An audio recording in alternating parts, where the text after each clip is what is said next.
Hello everybody, Drew here, tip of the Mitt Flips, where I'm a stay-at-home dad and a part-time eBay reseller. And every 100 subscribers is a giveaway. So if you're watching, make sure to subscribe so you have a chance to win. And guess what time it is? Subscriber giveaway time!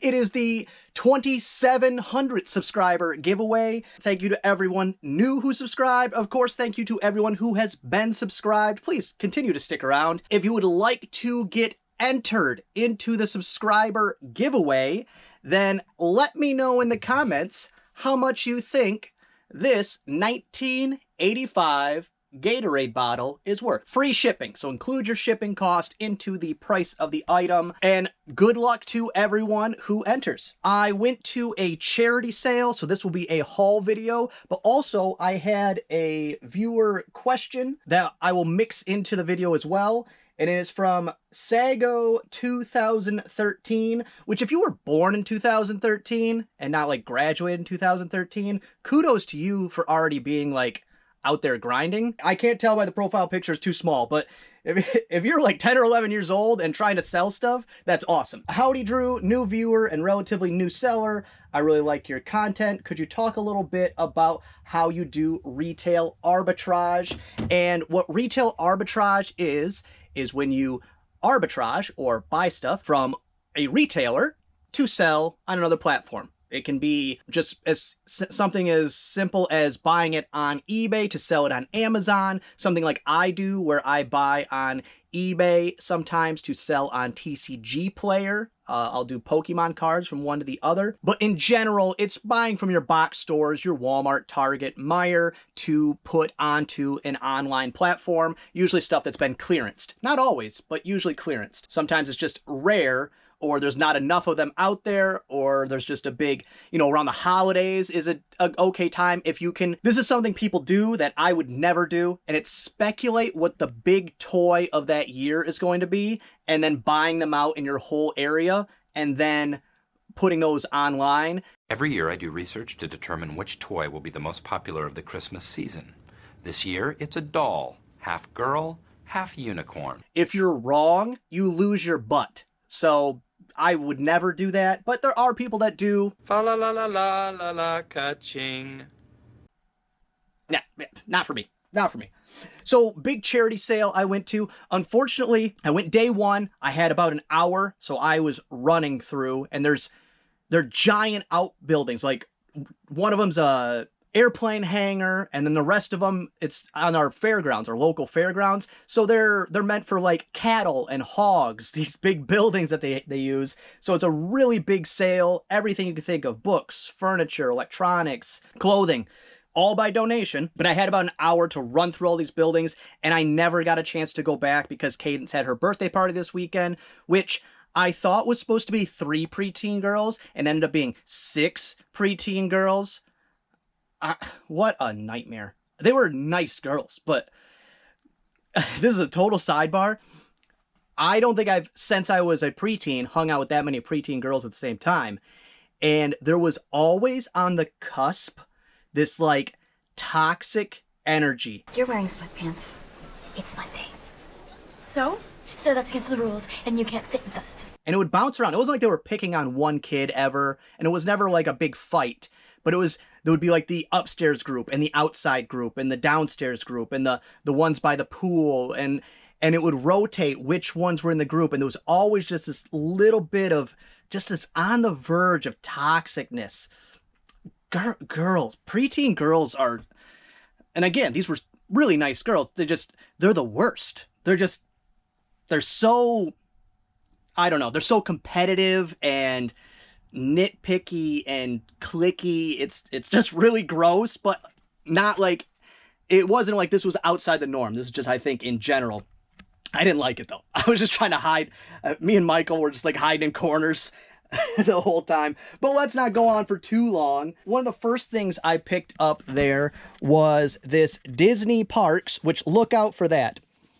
Disney Parks Authentic Daffy Duck hat. No, Donald Duck hat. And this is this was an item I was very surprised to see. I live about as far away from a Disney park as you can get from either one. This is one of those items where, say you're somebody who sources in Florida, you're coming across stuff like this all the time. Disney parks, plush, things like that. That's probably the second Disney parks item ever I've ever come across. Things can be very regional. So when you're watching a eBay content creator, do be aware of the area they live in when they're telling you to go look for this thing. It's not always 100% that it will be in your area or plentiful in your area or even worth looking out for. You just kind of put in your mind Disney parks, which I had at some point put in my mind and went, oh yeah, that's it. And I put it in the bag. And I said a couple places where you can get retail arbitrage. My favorite is the Walmart clearance aisle because we have a Walmart. I live in a fairly small town, but big enough that we have a Walmart. But your other smaller stores, Dollar General, Dollar Tree, those kinds of things. Dollar Tree, not so much, unless Dollar Tree takes a little bit of experience. Because what you can do at Dollar Tree or other dollar stores, which they're not a dollar anymore, inflation, you can make bundles. So say Halloween's right around the corner. You go in and you pick 5 or 6 items that go together, maybe make like a decoration bundle, or you make a makeup bundle where you have a couple different types of makeup and you bundle them together to make the appearance of the bundle greater than what it is, and then you upcharge for that. That takes a little bit of experience. It's easier for your kind of your niche holidays, like St. Patrick's Day is a good one because you'll take you'll buy 10 St. Patrick's hats, St. Patrick's like lanyards, and maybe like the little stickers you stick on your face, stuff like that. And you make a bundle and you charge $19.99, but you only paid $5 for all of it, that kind of thing. And then Dollar General is actually a pretty good one because they do aggressive clearance when they do clearance. There are people that's their whole business model. They do the penny shopping at Dollar General. I don't want to buy 35 brooms at a penny to sell them at $1 at my garage sale. That's a lot of, I think that's more of it's kind of like the couponers. I think it's more of the rush of doing it than it is the actual making money, but I don't know. I know some people are successful at it, but not everybody. Next up, one of my favorite things to sell is koozies. Every year at this sale, I find a bunch of koozies, and I got 13 of them, none matching, which is the best because what I'll do is I make lots, usually 10, which now I definitely have enough to make a lot. I want them all to be different, and people buy them for their bar or their boat or their cabin or whatever. But you just make a mixed lot. Be careful. Sometimes, I don't think there's any in here, but they'll have something like crude or a curse word. Avoid those if you can. If not, make sure that the people are aware of it. You don't want to be sending it and then it's the wrong type of family and they're offended by it or something like that. Just if you can avoid it, avoid it. Like this. This might be you might find something like this at a Dollar Tree, but probably not. Foam koozies? I don't know. Oh, this one's missing the bottom. Oh, man. Well, it was cheap. Everything I got, I paid either $41 or $42. I can't remember exactly. I should. I need to put that in my log. I might even make up a lot today just because I have enough. There are some, like if this one was in good condition, I'd probably sell it by itself. Or like your branded ones, Miller, Budweiser, things like that. Sometimes those are worth selling by themselves. And then the gel koozies, the one with the freezer gel in the koozie, those always sell by themselves. And if it's both branded and a gel koozie, big money. Some of the pros of retail arbitrage, the best pro as far as I'm concerned, new in package. It's going to be new in package.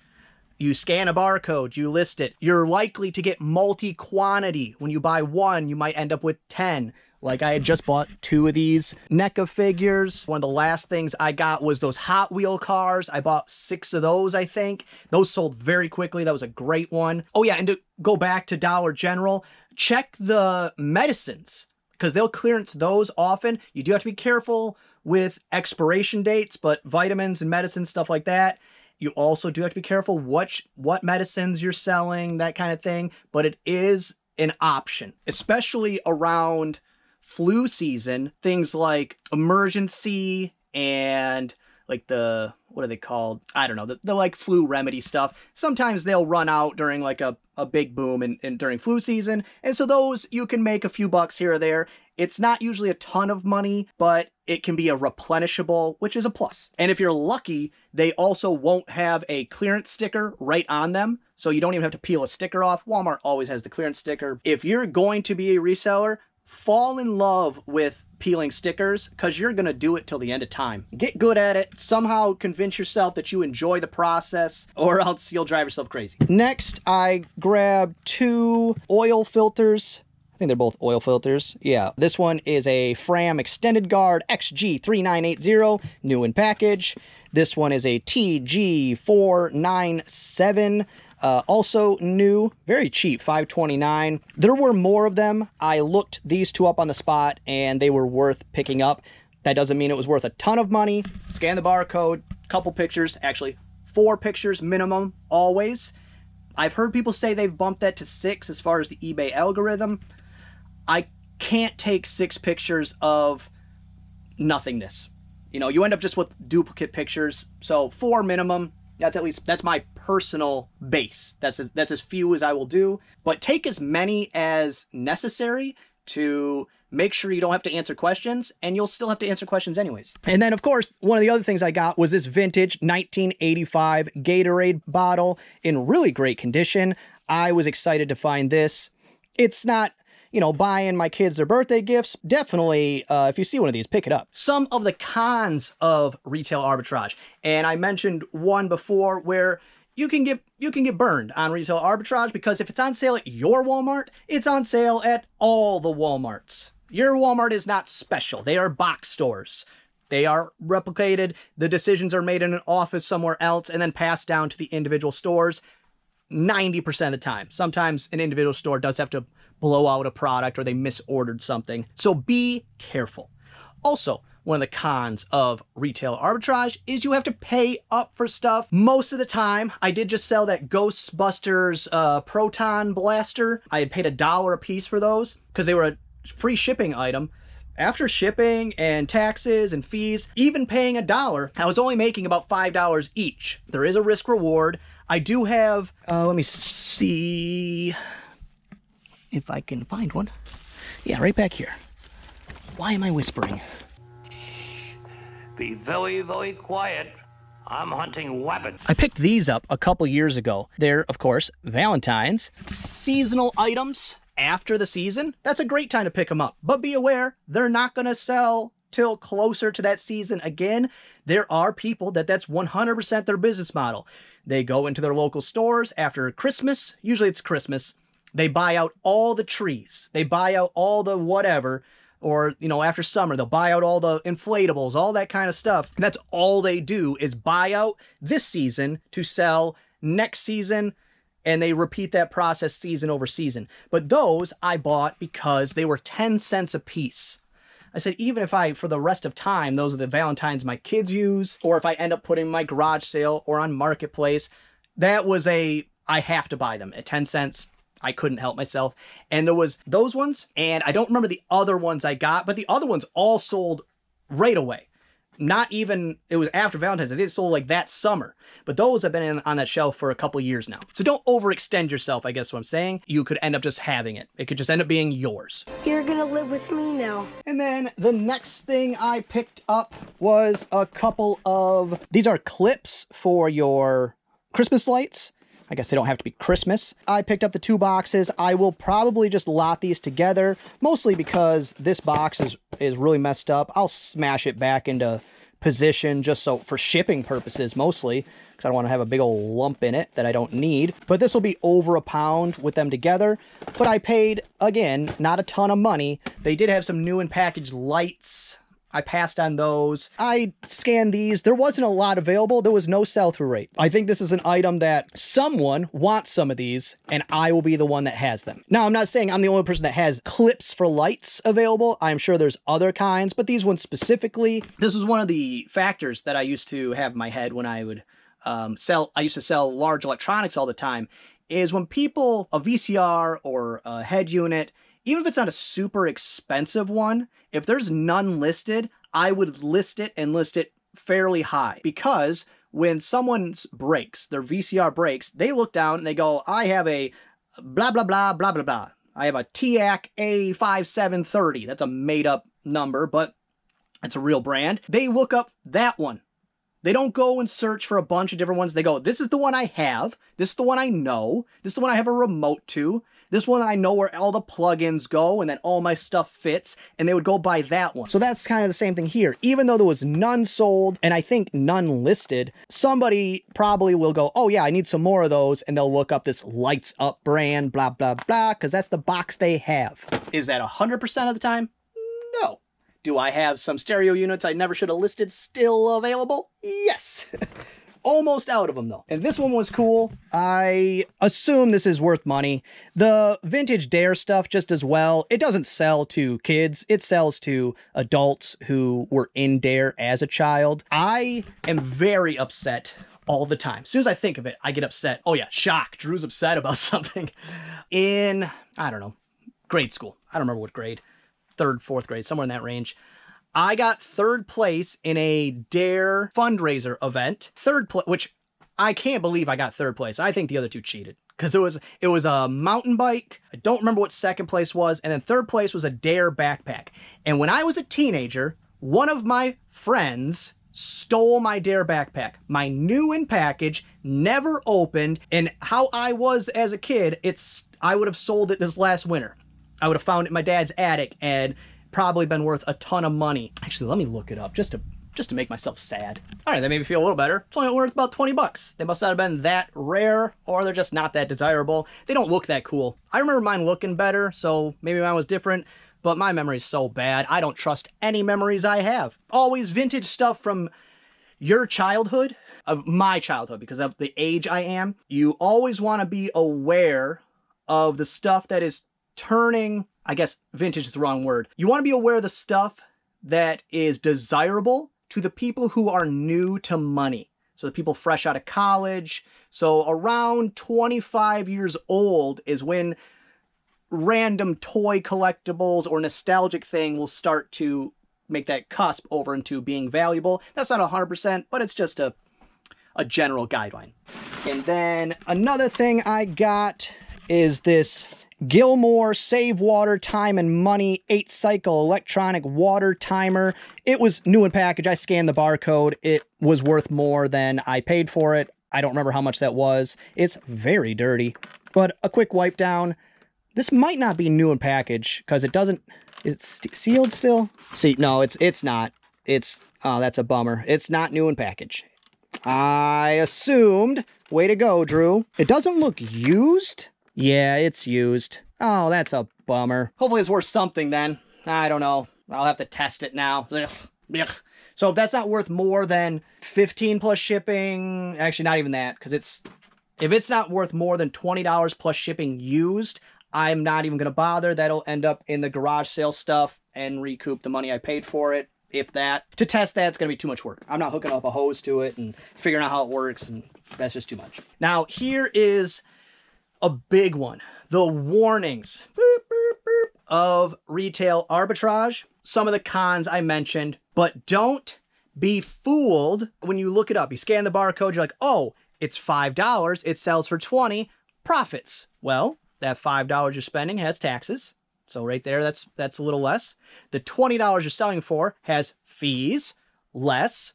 The money you make, you pay taxes on, less. So that $15 profit is shrinking and shrinking and shrinking. If you buy too many and you got to run a sale, profits shrinking. If the market gets flooded and you have to lower the price, profits shrinking. So usually again, general guideline, I like to make sure selling one will pay for at least one more, where if I sell one, it pays for two of them or beyond, so that the risk is lowered, that even if I do have to reduce the price on that second one or the third one or so on and so forth, that the first one that sells has recouped some of that. So just protect your downside risk more than you would at, say, a garage sale or charity sale, something like this, where I probably paid $1 for this. Downside risk, I lost $1. I put it in my garage sale if I get that $1 back. The risk is that I had to take up time, energy, space, That's all. The other one, and this is a big one because I know I have a lot of new sellers out there. Retail arbitrage is advertise, and I mean literally advertise. If you're watching my content or any reseller content, your advertisements will start becoming reseller specific advertisement, and it'll be these crooks. They're crooks. That's what, warning, warning, warning. They're crooks. Passive income. Reselling is not passive income. It is actually difficult work. You have to be self-motivated. That's a hard one. I'd say 90% of the world is not self-motivated. They can be a good worker, but they need somebody to tell them what to do. But passive income is a fallacy until you have enough money where you literally take your money and you put it someplace and that generates money. That's passive income, where the only thing you're doing is moving dollars and it generates revenue. That's passive income. When you have to physically do something, that is not passive income. But these crooks, they try to sell you courses. They try to say, oh, I make this much, I make $10,000 a day and I never leave my house, blah, blah, blah, blah, blah. I just click a couple buttons, and they try to sell you a course. They try to sell you buy lists where they'll send you a daily list like, oh, go to this site and buy these things to sell them on this site. For one, a lot of those get banned if you're doing something hinky. The other thing is, if they tell a bunch of people to buy the product they're selling, a bingo, a bango, they make money. Or if they have affiliate links connected to their socials, and they'll just, as soon as you click on their Amazon or eBay link to go buy the thing, they're already making money. They don't care what you do after that. So be careful. There is no easy money in the world. That doesn't exist. Yes, it does happen, but those are very, very small, and you should not count on them. You should count your blessings when they happen, but do not count on them actually happening. If anybody ever says the word passive income to you, walk away, change the channel, do something else with your time besides listen to their lies and deceit and trying to scam you out of your hard-earned money. Another thing I got, they're in nasty rough shape, but a pair of Nike Air Jordans in children's 11, and I don't think these have any value to resell, but kids go through shoes so fast. So if there's a pair of shoes that are somewhat decent for little to no money in a size my children aren't in yet, I just pick them up, throw them to the side, because I am so sick of my kids telling me 3 weeks after they've outgrown their shoes and their toes hurt, instead of telling me the first day their toes hurt, and then it's an emergency, which now that I think of it, I think Michael might be in this size now, this is a pile. I have 2 pairs sitting right here for when their feet get bigger. Oh, your feet are bigger? Boom. And I always tell them too, check my eBay store. You guys know how to get through the links. Check my eBay store. If that's the size you wear, tell me.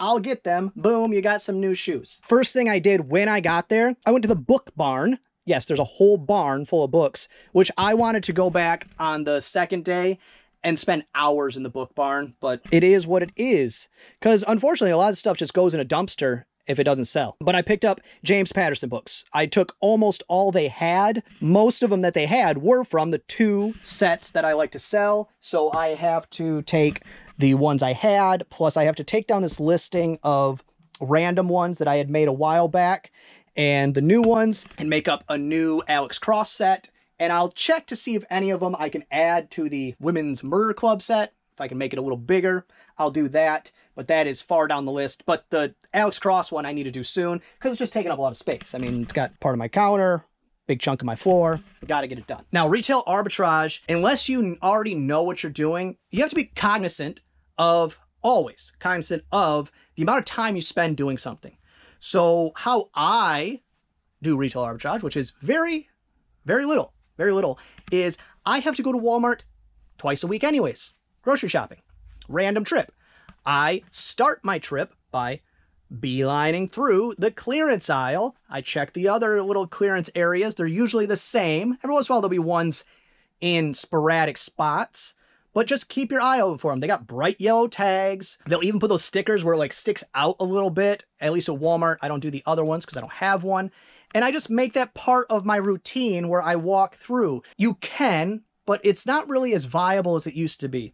It used to be a thing where people would go and they would hit all of the box stores in their area, scan a bunch of barcodes, send it off to Amazon. The volume you have to do to make that actually work, it's really, in my opinion, it's not worth it. But if you can, while you're there, make enough money to pay for the groceries you were going to buy anyways, or make enough money to like take some of that off or pay for your gas for the trip or whatever, that's just something to do. It's not your business model. It's part of your business model. It's not your whole business. It is just encompassed in what you do. The little bits here and there add up over time. And then the last thing I got, I couldn't help myself, patterns. More patterns. And I was trying to be selective and I was picking through them, but it was just taking too long. But you know what the great part is about this one? Most of these are Halloween costumes. Yeah. So these are actually getting jumped up to the front of my listing because Halloween's around the corner. And some of them are cut, but I've listed very few costumes. Actually, I've only listed 3 and 1 sold. So that's pretty good sell-through rate. But I've heard that the costumes sell year-round also because of like the cosplayer aspect of it. I don't know yet. I'll find out because like I said, those are getting jumped up to the front of the list. And so overall, I'm happy with what I got, but very disappointed I didn't get to go back a second time or spend more time because I know that between these 2 items, it pays for everything here, or at least very close to it. So I'm profits all day on this. So Sago 2013, I hope that answered your question. When you asked, I don't think that's all the information you wanted. I think that's a lot more than you wanted. But as soon as you asked, it triggered in my head about those scammy commercials and how I have new sellers that are watching me, brand new, and they're very convincing. They will show you all these numbers and stuff, but they'll show you a real store and it'll say, oh, I had $1.5 million in sales, but they don't tell you that they paid $1.4 million for the products. It's a scam. Stay away from it.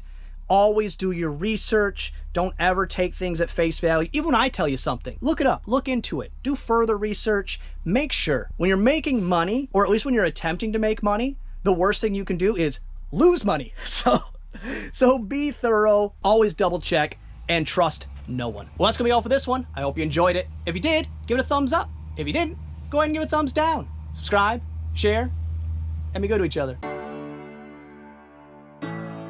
Just really neat. Hey, little geek. Do they ever really fix things?